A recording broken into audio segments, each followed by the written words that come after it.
Welcome to the 21 Report. I'm Frank Pesci, and I'm here with speaker Nate Cools.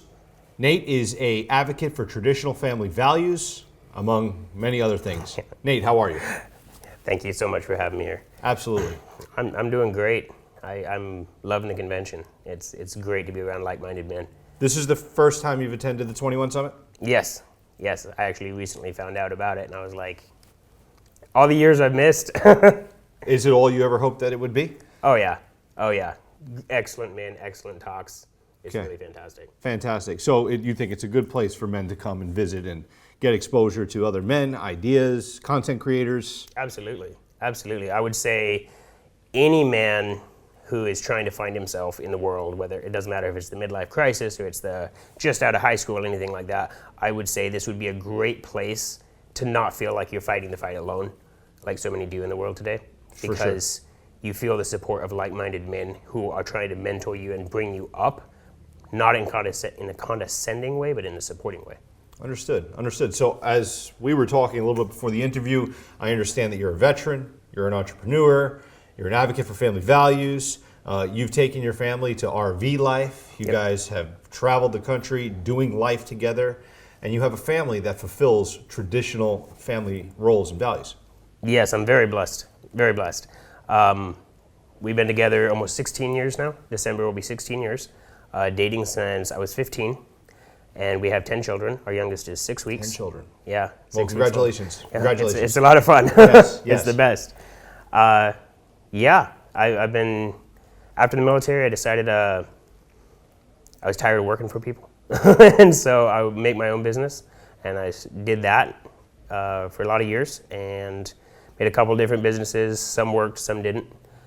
We decided we wanted to focus fully on just living for each other, living for our children, and getting rid of the consumer mindset so that we don't pass that on to our children, so that they don't spend their life thinking they deserve more and not being able to enjoy what they actually have.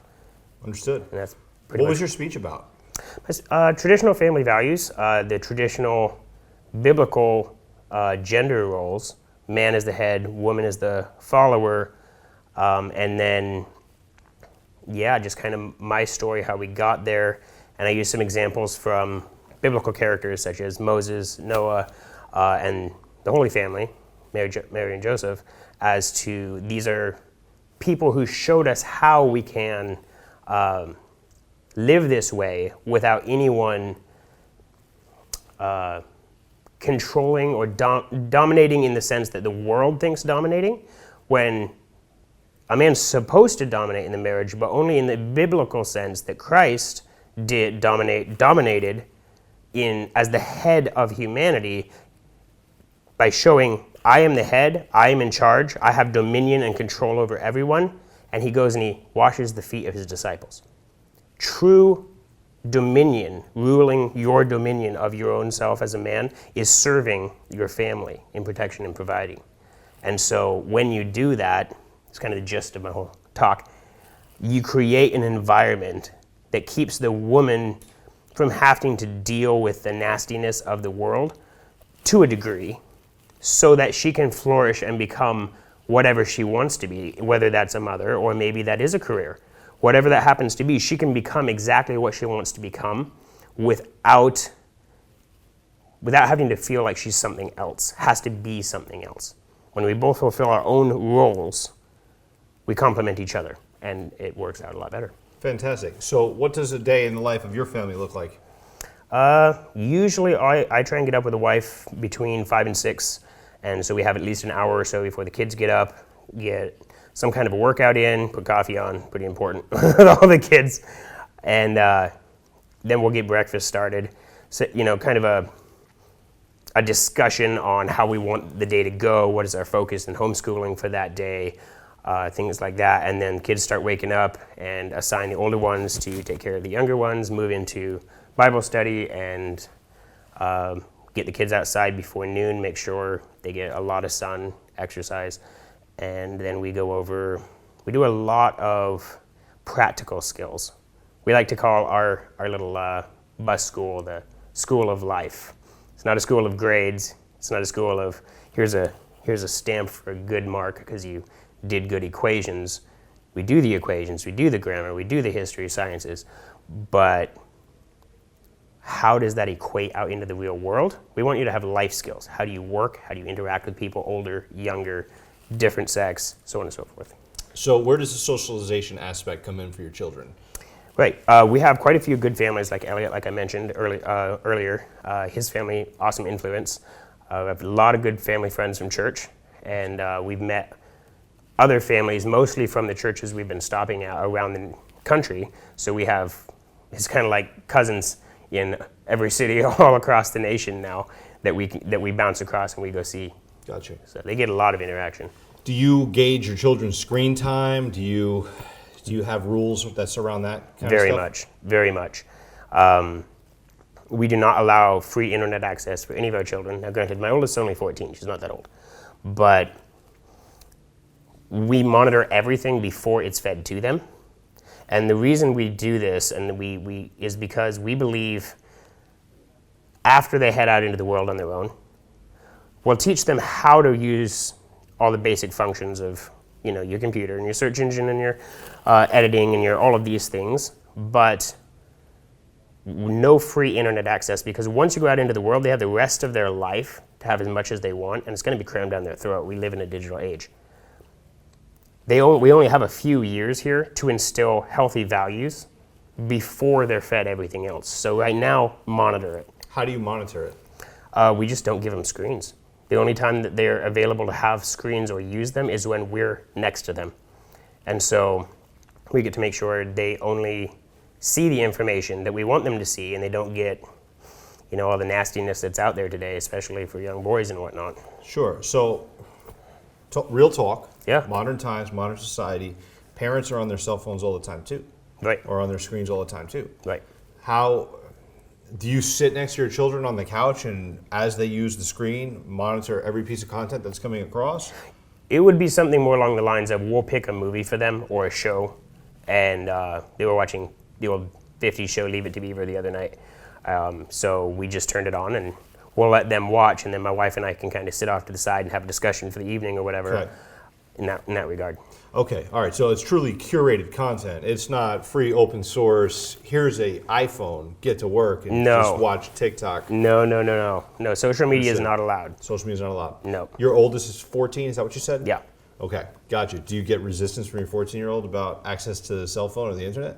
No, as a matter of fact, we've got positive feedback from her so far, from her other friends that she has her age that she does spend time with quite a bit, and she's like, they act weird.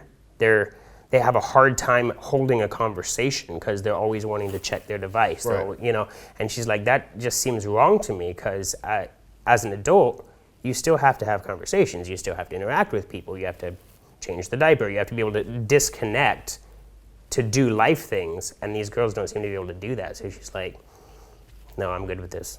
Okay, so it sounds like you're raising your kids with, a program, a standard, a regimen, as it were. Oh, yeah. Being a former military guy, you probably are very used to regimens.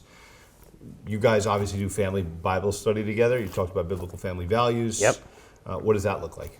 Bible study usually starts in the morning with, we have a big felt board. It's a Bible felt board, and so we fold it out. I mean, it's like 3 by 5, and there's 500 and some different scenes you can make of all the different biblical scenes.